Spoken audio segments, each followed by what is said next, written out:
জামালপুরের ঝিনাই নদের উপর নির্মিত ২০০ মিটার সেতু ২০১৯ সালের ভয়াবহ বন্যায় পানির তোড়ে মাঝখানের একটি পিলার ও ৩টি স্প্যানের ৪০ মিটার ধসে পড়ে। গত ৬ বছর ধরে সরিষাবাড়ী উপজেলার সঙ্গে মাদারগঞ্জের ৪০ গ্রামের সড়ক যোগাযোগ বিচ্ছিন্ন রয়েছে।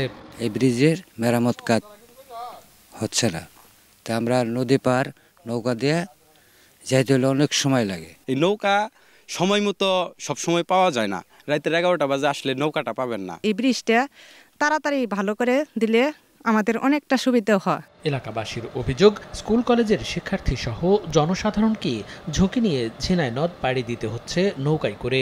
এছাড়া অন্য এলাকা ঘুরে বাজারে কৃষি পণ্য নিতে অতিরিক্ত যাতায়াত খরচ করতে হয়।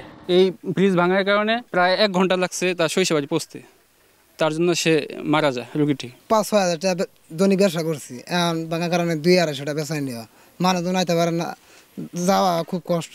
এই এলাকা মানুষ ফসল পাতি বিক্রি করা, মনে হয় কাঁচামরিচ বা সরিষা ধান পার যাই হোক, ভুট্টা মাট্টা এলে মালামাল আম করে না হলে মনে 50টা কম বেছেন নাকি। তবে এলজিডির নির্বাহী কর্মকর্তা জানান, নতুন সেতুর প্রস্তাবনা মন্ত্রণালয়ে পাঠানো হয়েছে, বরাদ্দ পেলেই কাজ শুরু হবে। উপজেলা ইউনিয়ন সড়কের দীর্ঘ সেতু নির্মাণ প্রকল্পের আওতায় নতুন ব্রিজ প্রস্তাবনা আমরা সদর দপ্তরে প্রেরণ করছি। আমরা বরাদ্দ পেলে পরে ডিপিভুক্ত হলে পরে আমরা কাজ বাস্তবায়ন সম্ভব হবে। নতুন সেতু নির্মাণে সম্ভাব্য ব্যয় ধরা হয়েছে 25 থেকে 30 কোটি টাকা। সময় সংবাদ, জামালপুর।